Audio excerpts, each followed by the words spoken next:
तो hello guys, मेरा नाम है प्रिंस और आप देख रहे हैं एनिमेशन समीक्षा।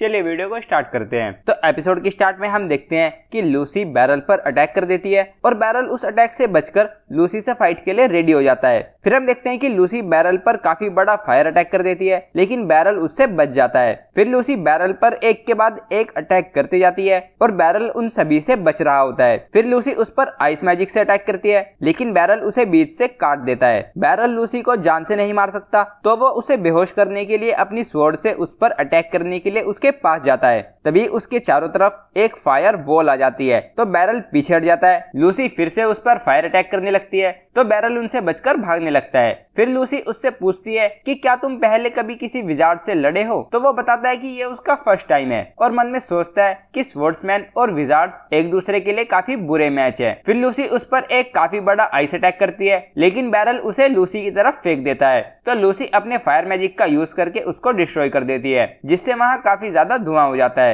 और उसी का फायदा उठाकर बैरल उस पर अटैक कर देता है, लेकिन वो लाइटनिंग मैजिक का यूज करके उससे बच जाती है। फिर लूसी उस पर अपना स्पेशल अटैक करने जाती है, जिसमें वो एक ब्लैक होल जैसा कुछ काफी खतरनाक सा अटैक करने वाली होती है, लेकिन वो बीच में ही रुक जाती है क्योंकि अब ये कुछ ज्यादा ही हो रहा था। वो उसको बताती है कि अगर वो उस पर वो अटैक कर देती तो वो अभी तक धूल बनकर उड़ चुका होता। वो उससे कहती है कि तुम काफी स्ट्रॉन्ग हो, तो बैरल कहता है कि तुम गलत समझ रही हो। अगर तुमने अपनी पूरी ताकत का इस्तेमाल किया होता तो तुम मुझे कभी भी मार सकती थी, और वैसे भी मुझे अभी काफी कुछ सीखना है। मैं तो अभी तक अपने डैड को भी नहीं हरा पाया। लेकिन लूसी को उसकी बात पर विश्वास नहीं होता। फिर लूसी उससे कहती है कि जब मैं नए मैजिक पर स्टडी करूंगी तो मैं उसे तुम पर टेस्ट करूंगी, लेकिन बैरल उसे मना कर देता है। फिर नेक्स्ट सीन में हम देखते हैं कि बैरल सभी नाइट्स को प्रैक्टिस कराकर आ रहा होता है और वो वहाँ फाइस से मिलता है। फाइस वहाँ नाइट ऑर्डर के लिए मैजिक पोशंस लाई होती है और फिर वो उसे एक पोशन देकर कहती है कि ये सॉरी के लिए है, कमांडर ने मुझे बताया कि क्या हुआ था। तो बैरल कहता है कि क्या वो छोटी लड़की सच में तुम्हारी कमांडर है? तो फाइस उसे बताती है कि वो मैजिक का यूज करके खुद को यंग दिखाती है और कोई नहीं जानता कि असल में उनकी एज क्या है।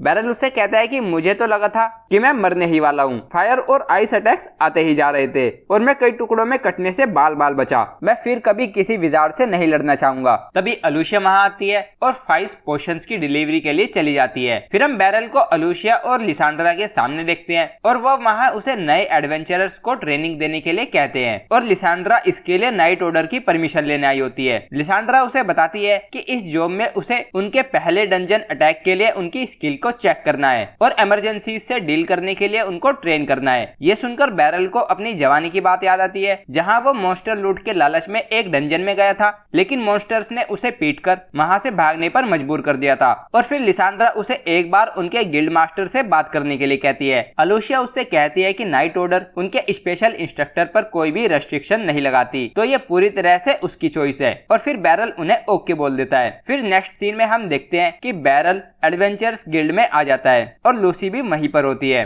वो उससे पूछता है कि तुम यहाँ क्यों हो? तो लिसांड्रा उसको बताती है कि वो और गिल्ड मास्टर एक दूसरे को काफी अच्छे से जानते हैं। फिर एडवेंचर्स गिल्ड के गिल्ड मास्टर उसे अपना इंट्रोडक्शन देते हुए कहते हैं कि मेरा नाम नाइडस है और मैं लिबेरिस एडवेंचर्स गिल्ड का हेड हूँ। फिर हम देखते हैं कि वो सभी बैरल की ये जॉब एक्सेप्ट करने पर काफी जोर दे रहे होते हैं, लेकिन वो उसे एक्सेप्ट करने में झिझक रहा होता है। फिर नाइडस उसे अपने असिस्टेंट मीगन से मिलवाता है और बाकी की डिटेल्स उससे डिस्कस करने के लिए कहता है। लेकिन हम देखते हैं कि एडवेंचरिंग में कोई एक्सपीरियंस ना होने की वजह से मीगन को बैरल की स्किल्स पर शक होता है और लिसांड्रा और लूसी को ये बात पसंद नहीं आती और वो उस पर नाराज हो रही होती है, लेकिन बैरल मन ही मन उसकी बातों को सपोर्ट कर रहा होता है। फिर मीगन बैरल को लिसांड्रा के उसके ट्विन ड्रैगन स्वॉर्ड के साथ एक डुएल करने के लिए कहता है और लिसांड्रा इसे एक्सेप्ट कर लेती है। फिर नाइडस बैरल से पूछता है और वो भी इस चैलेंज को एक्सेप्ट कर लेता है। फिर वो दोनों डुएल के लिए उनके ट्रेनिंग ग्राउंड में आ जाते हैं और उन्हें देखने के लिए काफी भीड़ लग जाती है। बैरल का अपोनेंट एक एक्टिव ब्लैक रैंक एडवेंचरर है और इतने सारे लोग उसे देख रहे होते हैं, तो वो थोड़ा परेशान होता है। लेकिन अपने मास्टर से फाइट करने के लिए लिसांड्रा काफी एक्साइटेड होती है। फिर हम लिसांड्रा की बैक स्टोरी देखते हैं, जहाँ वो अपने पेरेंट्स के साथ कैरेज में कहीं पर जा रही होती है और तभी एक मॉन्स्टर उन पर अटैक कर देता है और उसको बचाने के लिए उसकी मदर उसे पहाड़ी से नीचे रिवर में फेंक देती है और फिर बैरल उसको बचाता है। वो उसको अपने घर पर लाकर उसकी मरहम पट्टी कर देता है और फिर बैरल उससे उसके मॉम एंड डैड के बारे में पूछता है, तो उसको वो इंसिडेंट याद करके काफी परेशानी हो रही होती है और वो चिल्लाने लगती है। तो बैरल उसको शांत कराकर उसको रेस्ट करने के लिए बोलकर लेटा देता है। फिर हम देखते हैं कि उस इंसिडेंट की वजह से वो काफी डिप्रेस होती है और उसकी वजह से वो सही से खाना भी नहीं खा रही होती। फिर एक दिन वो बैरल को स्वॉर्ड प्रैक्टिस करते हुए देखती है, तो बैरल उससे ट्राई करने के लिए पूछता है और फिर हम देखते हैं कि वो स्वॉर्ड को स्विंग करती है और उसे देखकर बैरल कहता है कि तुम्हारे पास तो इसमें टैलेंट है, और ये सुनकर वो खुश हो जाती है। फिर हम देखते हैं कि वो दोनों आपस में प्रैक्टिस करने लगते हैं और बैरल उसको ट्रेन करने लगता है। उसके साथ ट्रेनिंग करने की वजह से धीरे धीरे उसका डिप्रेशन खत्म होने लगता है और वो खाना भी सही से खाने लगती है।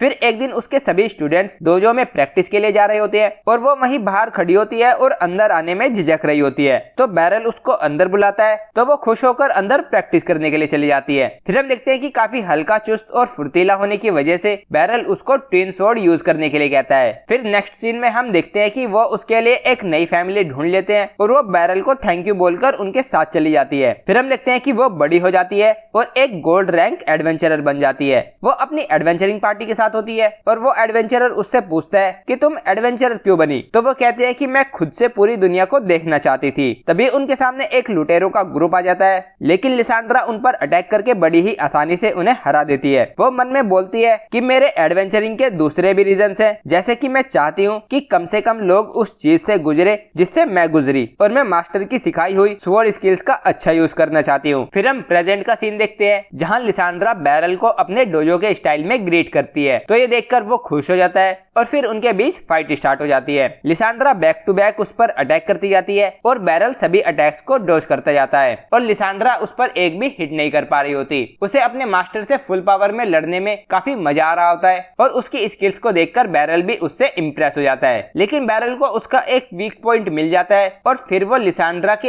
एक स्वॉर्ड के हैंडल में अपनी स्वॉर्ड फंसाकर उसे उसके हाथों से गिरा देता है और फिर उसके पैरों पर अटैक करके उसे गिराकर हरा देता है और वो जीत जाता है। ये देखकर लिसांड्रा उसकी तारीफ करती है, तो वो कहता है कि बस मैंने नोटिस कर लिया कि तुमने अपने लेफ्ट हैंड को पूरी तरह से मास्टर नहीं किया है। फिर मेगन भी आकर उस पर डाउट करने के लिए सॉरी बोलता है और फिर नाइडस उसे नए एडवेंचरर्स को ट्रेन करने की जॉब दे देता है और लिसांड्रा भी उसके साथ जाने को कहती है। फिर हम उन दोनों को एक डंजन के सामने 3 एडवेंचरर्स के साथ देखते हैं, जिनमें उस लड़की का नाम नेड्री, उस बीच वाले एडवेंचरर का नाम पोर्टा और उस तीसरे एडवेंचरर का नाम सार्ली कात्स होता है। लिसांड्रा बताती है कि पोर्टा और नेड्री ब्रोंज और सार्ली कात्स सिल्वर रैंक है। बैरल भी उनको अपना इंट्रोडक्शन देता है और फिर वो अंदर चले जाते हैं। फिर सार्ली कात्स को 6 मॉन्स्टर्स की रीडिंग आती है और फिर वो उन मॉन्स्टर्स को मार देते हैं। फिर हम देखते हैं कि वो डंजन को पूरा चेक करके सभी मॉन्स्टर्स को मार देते हैं और डंजन से बाहर आते ही उनकी ट्रेनिंग कंप्लीट होने ही वाली होती है और जैसे ही वो डंजन से बाहर जाने वाले होते हैं तभी सार्ली कात्स का वो मैजिक डिवाइस टूट जाता है, तो वो पोर्टा को बाहर जाने से रोकता है। तभी एक मॉन्स्टर आकर पोर्टा पर अटैक कर देता है। वो सभी भागकर बाहर जाते हैं और उनके सामने एक काफी बड़ा मॉन्स्टर होता है। उसको देखकर लिसांड्रा बोलती है कि ये तो स्पेशली टारगेट करके हंट करने वाला मॉन्स्टर ज़ेनोक गार्बेल है, और फिर वो दोनों उस मॉन्स्टर से फाइट के लिए रेडी हो जाते हैं और यहीं पर एपिसोड एंड हो जाता है। तो गाइज ये था episode 3 of the from old country bumpkin to master swordsman. अगर आपको वीडियो पसंद आई है तो वीडियो को लाइक कीजिए, चैनल को सब्सक्राइब कीजिए, प्रेस कीजिए बेल आइकन को। मैं मिलता हूँ आपसे नेक्स्ट वीडियो में। Thank you.